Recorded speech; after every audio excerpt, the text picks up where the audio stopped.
And welcome back to the Doug Karns program here on All Noise Radio. 267-495-4866 is my phone number. All right, so again, let me reiterate what we're talking about here with the Wall Street protest. Again, with Hitler getting in power didn't happen overnight. It wasn't like he just went up to the government and said, hey, I'm in power, and now I'm going to kill all the Jews. No, he was elected because he promised people that he would feed them, get them jobs, and get them homes again. And they followed him blindly, just like these college students are here. And so he got in power and took more and more and more until nobody had a say anymore. And he killed millions of Jews. And I'm telling you, if you don't think that can happen here one day, I'm not saying it's going to happen tomorrow, but if the top down comes... If you remember the Van Jones saying, top down, bottom up, inside out. He wants people at the bottom, which are these college students, to rise up. So the government, which is the top, to crack down. And then inside out, turn the whole system inside out. So there's no more capitalism, no more America as we know it. So once we get to that point, which I'm telling you, it's if these things are going to grow into what we're going to call the American Spring. If you heard on the news about the Arab Spring this past year, you'll know that there's an American Spring coming. And Iran even said it themselves. They said, we're calling this the American Spring because people are rising up, and it's going to get bigger and bigger and bigger. It might die down in the wintertime because these hippies are going to get cold at one point. But then it's going to heat up again in the spring. So when this thing starts to move and they start getting violent, I mean, you already see it with the New York City cops and in Philly that they are pushing the cops around, so the cops have to beat them. And then they take video, and then they send it around the country and around the world claiming police brutality. And our officers cannot fall into this trap. But what are they going to do? If people start pushing back, they got to take care of it. And you can see at these rallies, they have video cameras all over the place. So they'll turn as soon as there's some kind of commotion. But when we actually get the top to crack down and the government takes over everything, because they're going to say, listen, you guys can't enjoy the privilege of freedom because you're becoming way too violent and you're disrupting everything in our cities. And they're going to start taking over, and eventually you'll see the government take over everything. Years down the road. And they do it piece by piece so you don't notice. And you're like, oh, it doesn't affect me. Why do I care? It doesn't affect me. Well, again, like I said, first they came for the Jew. I said nothing. Then they came for me. So, you can be fine with them just going after the rich and taking the rich down. But guess who's next? If you still have a house, you could have a house, you earned it, you've been paying a mortgage for 10 years, and then all of a sudden the government will come in and take it from you saying that, hey, this person's been homeless for 15 years. You had this for 10 years already. He needs it. And then kick you out of the house that you paid for. It happens in China. So all these people who praise state capitalism, it happens every day in China. I mean, they have a law in China saying that you have to kill your children if you have more than 2. You have to kill them because they're worried about overpopulation. Now, would you support that law here? I mean, I guess some of you would if you supported abortions. But, that is, in sense, statism. They have control of everything. And you lose your voice. Especially in a democracy. You'll lose your voice so fast in a democracy because mob rule will vote things in left and right because they think it's good for them. Until they have no voice left. And the government has all the rights. I mean, if you know history, you'll understand the future. This is the same exact thing that's happened time and time again. Once you give the government so much power, you'll never get it back. You will never get it back. And like I said, you do nothing now, that's fine. But generations down the road, your kids or your grandkids, you could be setting them up for a miserable, miserable life to a oppressive government. And I know this sounds crazy. It really does. I know. but I've seen it with my own eyes because I do my homework. And this is, I guess, going to be my goal in the next couple weeks, is to show it to you. This is a real thing. This isn't a, like, listen, this is why I feel so alone sometimes, because I worry about this stuff. I see it. I understand it. I mean, I used to be somebody who was all against George W. Bush just for no reason, always for these social programs because they just help people. And the bigger we can just make these programs, the better we can help people.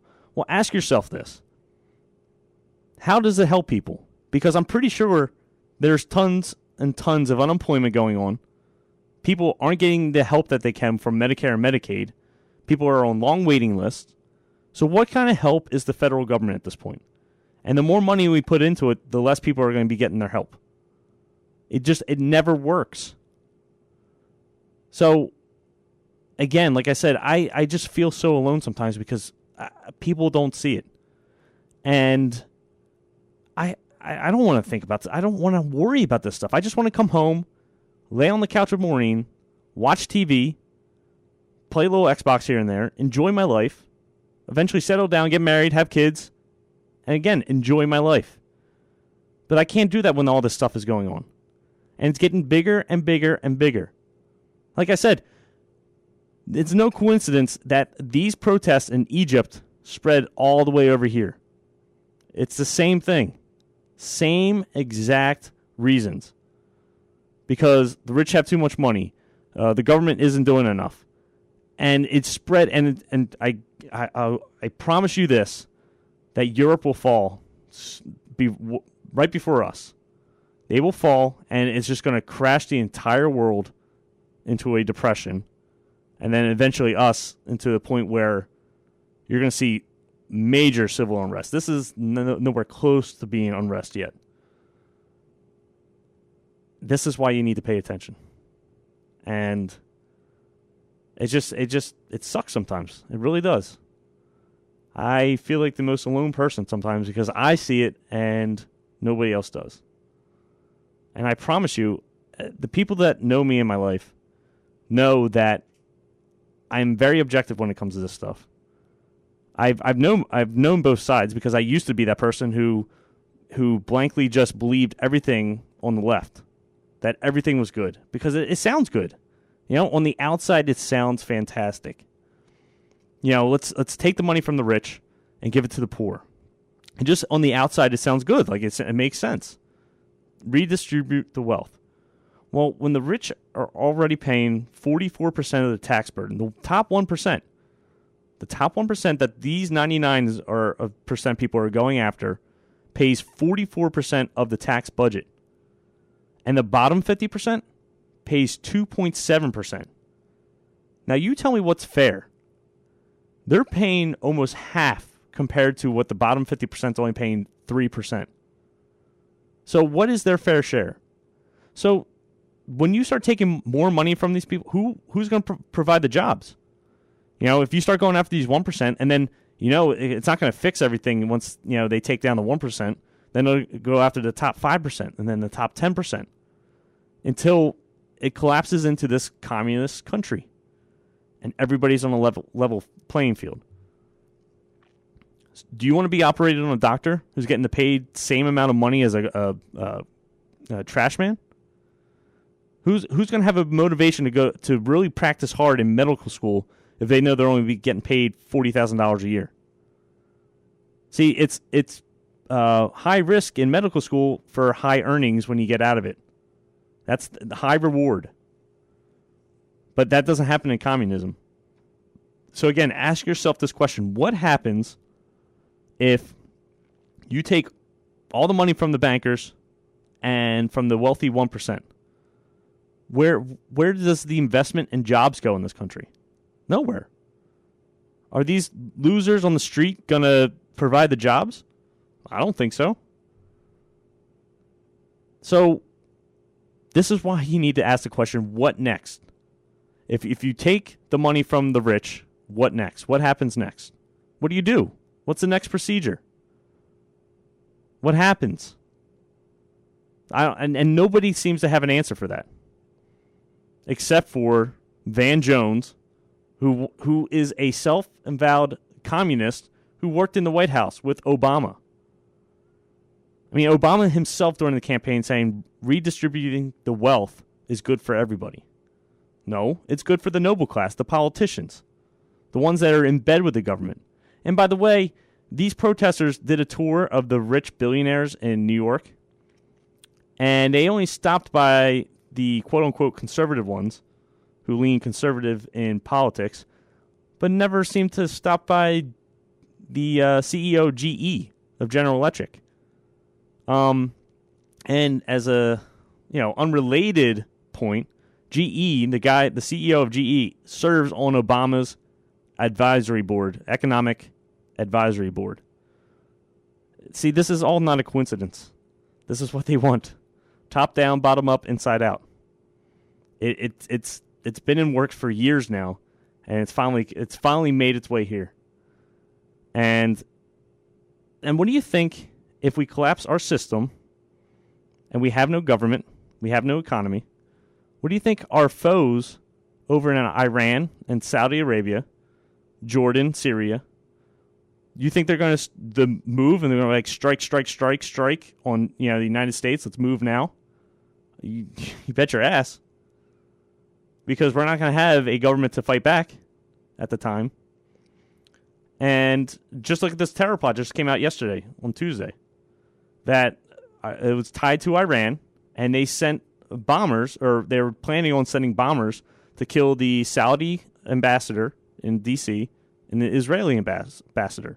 Now, if anybody remembers World War I, Archduke Ferdinand, that sparked World War I. This is what they're trying to do. They're trying to create chaos. If you kill a Saudi ambassador, that's not going to be... The Saudis already do not like us.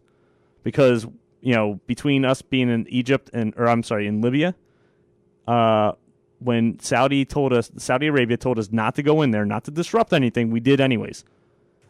And the king was not too happy. So imagine if this happened in our soil, and then we also lost the Israeli ambassador. What would that do to our Israeli ties, our friendship? It would put a big strain. And then when a high-profile Israeli died, what do you think that's going to do over in the Middle East? It's going to spark a whole new World War III. Everything is on a powder keg right now, and one little spark is going to set something huge off. And this is why it's God forbid we have this stuff going on now in our country when World War III breaks out overseas. We didn't have this in World War I or World War II. We didn't. We didn't have this civil unrest happening. So, how that's going to put a major strain on us. See, all right, we're up against a break here, but when we come back, we'll just talk. I got to play these clips for you because I meant to play them in the first segment, but I've been talking my head off here. But we are on a powder keg, and it's going to spark at some point, and you're going to see a major disruption in the world, and we're going to be in the center of it. So you need to ask yourself, where do you stand? With these guys or with God and the Tea Party? And we'll be right back after this.